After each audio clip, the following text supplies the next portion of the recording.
The two most likely largest inventions of our generation are the internet and the mobile phone. They've changed the world. However, largely to our surprise, they also turned out to be the perfect tools for the surveillance state.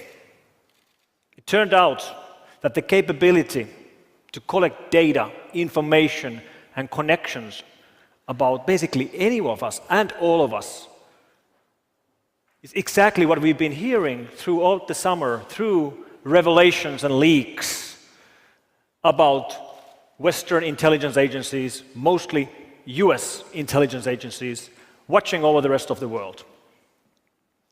We've heard about these starting the revelations from June 6th.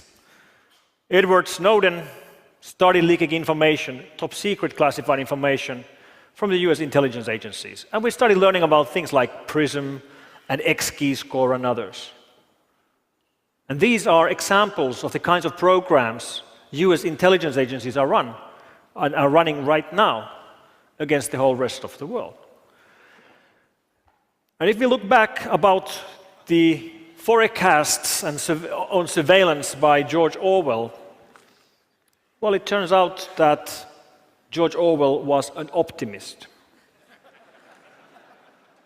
We are right now seeing much larger scale of tracking of individual citizens than he could have ever imagined.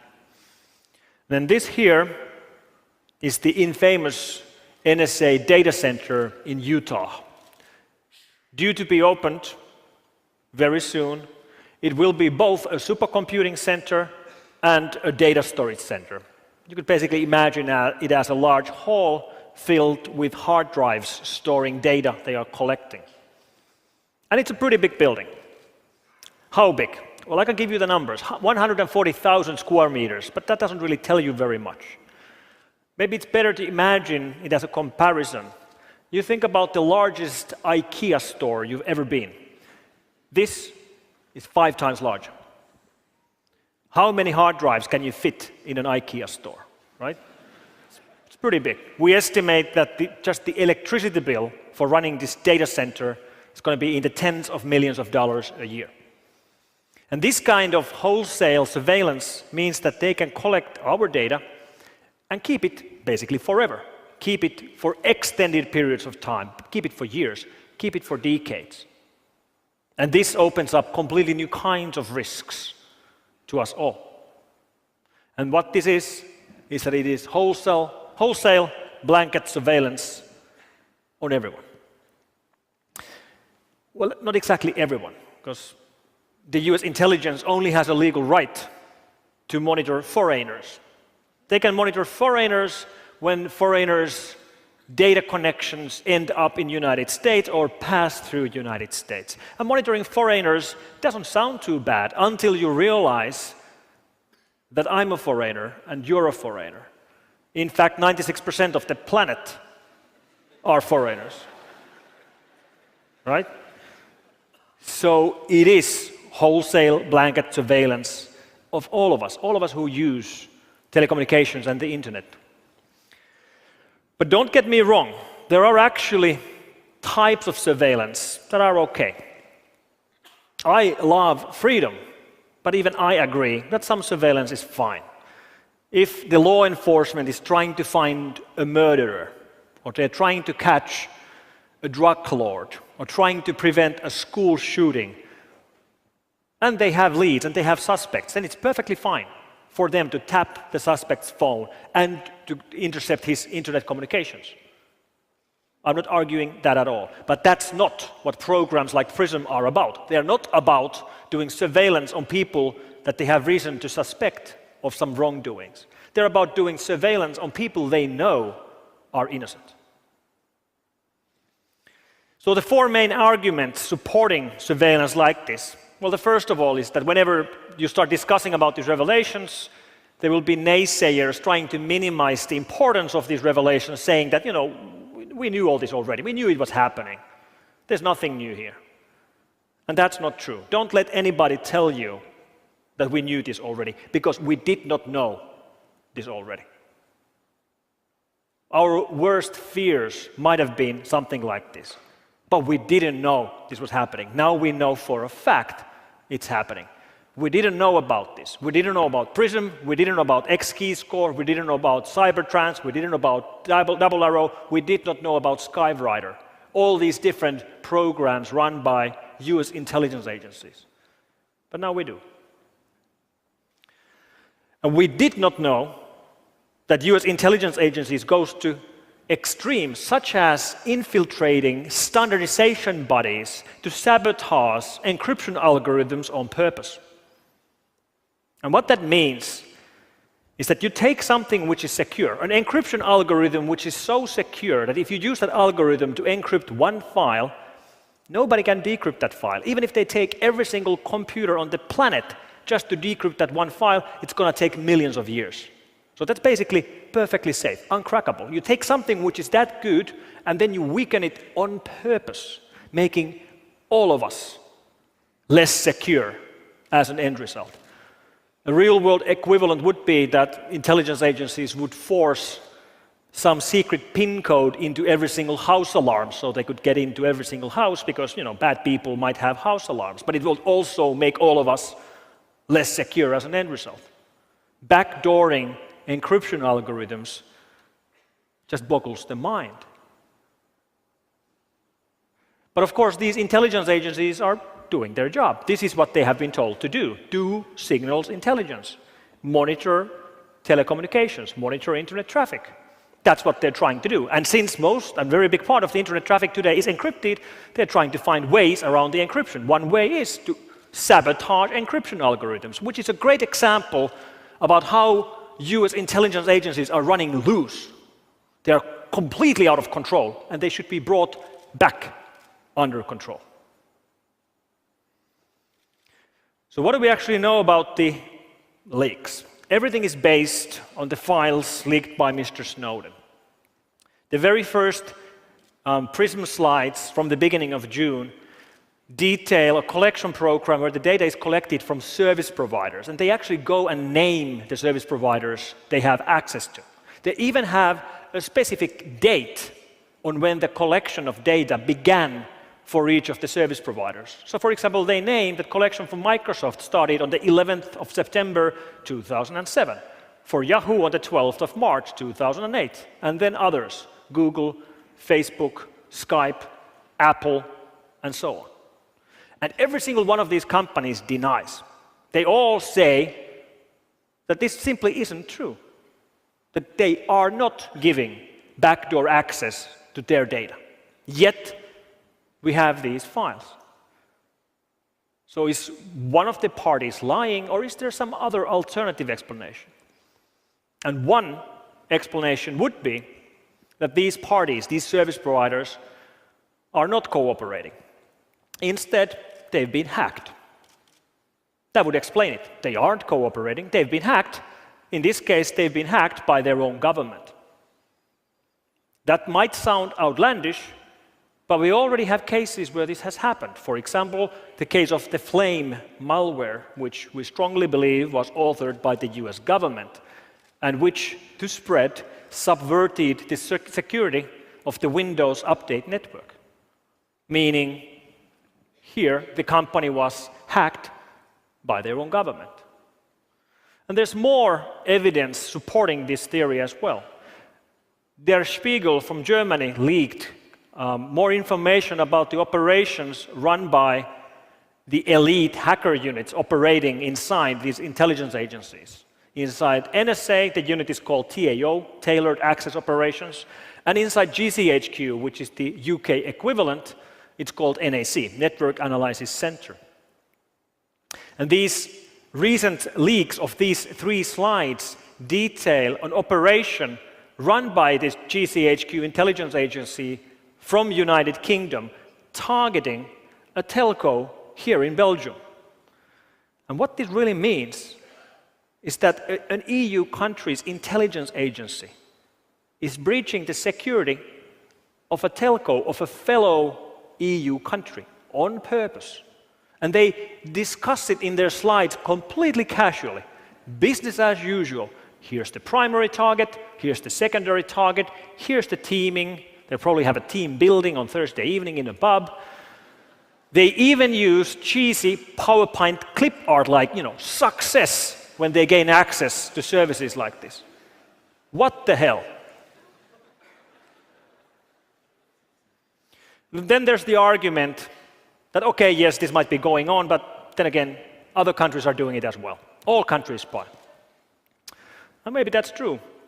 Many countries spy, not all of them. But let's take an example. Let's take, for example, Sweden. I'm speaking Sweden because Sweden has a little bit similar law to the United States. When your data traffic goes through Sweden, their intelligence agency has a legal right, by the law, to intercept that traffic. All right, how many Swedish decision makers and politicians and business leaders use every day US-based services, like, run Windows or OS X, or use Facebook or LinkedIn, or store their data in clouds like iCloud or SkyDrive or Dropbox, or maybe use online services like Amazon Web Services or Salesforce? And the answer is every single Swedish business leader does that every single day. And then we turn it around. How many American leaders use Swedish webmails and cloud services? And the answer is 0. So this is not balanced. It's not balanced by any means, not even close. And when we do have the occasional European success story, even those then typically end up being sold to the United States. Like Skype used to be secure. It used to be end-to-end encrypted. Then it was sold to the United States. Today it no longer is secure. So once again, we take something which is secure and then we make it less secure on purpose, making all of us less secure as an outcome. And then the argument that the United States is only fighting terrorists. It's the war on terror. You shouldn't worry about it. Well, it's not the war on terror. Yes, part of it is war on terror. And yes, there are terrorists, and they do kill and maim, and we should fight them. But we know through these leaks that they've used the same techniques to listen to phone calls of European leaders, to tap the email of presidents of Mexico and Brazil, to read email traffic inside United Nations headquarters and EU Parliament. And I don't think they're trying to find terrorists from inside EU Parliament, right? It's not the war on terror. Part of it might be. And there are terrorists, but are we really thinking about terrorists as such an existential threat that we're willing to do anything at all to fight them? Are the Americans ready to throw away the Constitution and throw it into trash just because there are terrorists? And the same thing with the Bill of Rights and all the amendments and the Universal Declaration of Human Rights and the EU conventions on human rights and fundamental freedoms and the press freedom. Do we really think terrorism is such an existential threat we're ready to do anything at all? But people are cared about terrorists. And then they think that maybe that surveillance is okay because, they have nothing to hide. Feel free to survey me if that helps. And whoever tells you that they have nothing to hide simply haven't thought about this long enough.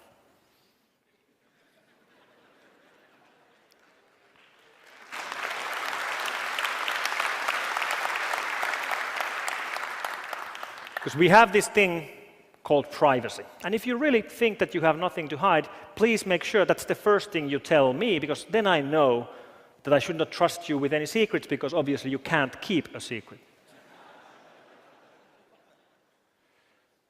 But people are brutally honest with the internet. And when these leaks started, many people were asking me about this. And I have nothing to hide. I'm not doing anything bad or anything illegal. Yet, I have nothing that I would in particular like to share with an intelligence agency, especially a foreign intelligence agency. And if we indeed need a big brother, I would much rather have a domestic big brother than a foreign big brother. And when the leaks started, the very first thing I tweeted about this was a comment about how, when you've been using search engines, you've been potentially leaking all that. to US intelligence. And 2 minutes later, I got a reply by somebody called Kimberly from the United States challenging me. Like, why am I worried about this? Like, what am I sending to worry about this? Am I sending naked pictures or something? And my answer to Kimberly was that what I'm sending is none of your business. And it should be none of your government's business either. Because that's what it's about. It's about privacy. Privacy is non-negotiable. It should be built in to all the systems we use.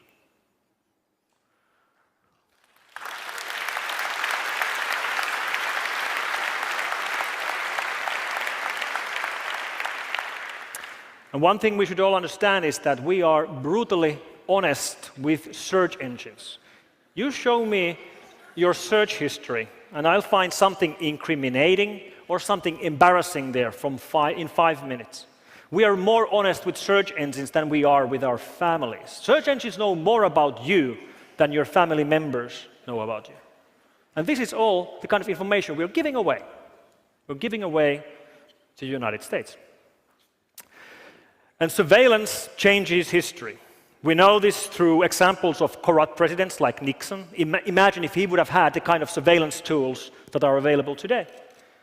And let me actually quote the president of Brazil, Ms. Dilma Rousseff. She was one of the targets of NSA surveillance. Her email was read, and she spoke at the United Nations headquarters, and she said, if there's no right to privacy, there can be no true freedom of expression and opinion, and therefore there can be no effective democracy. That's what it's about. Privacy is the building block of our democracies. And to quote a fellow security researcher, Marcus Ranum, he said that the United States is right now treating the internet as it would be treating one of its colonies. So we're back to the age of colonization, and we, the foreign users of the internet, we should think about Americans as our masters. So Mr. Snowden, he's been blamed for many things. Some are blaming him for causing problems to the US cloud industry and software companies with these revelations. And blaming Snowden for causing problems to the US cloud industry would be the equivalent of blaming Al Gore for causing global warming.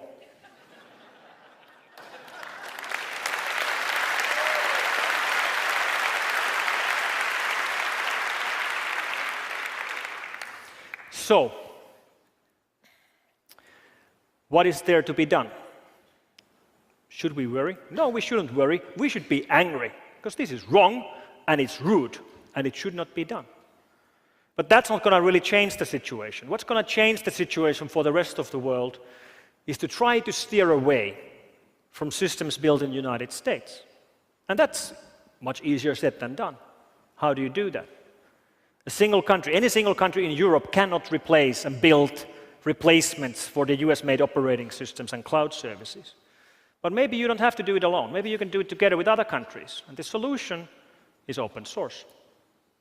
By building together open, free, secure systems, we can go around such surveillance. And then one country doesn't have to solve the problem by itself. It only has to solve one little problem.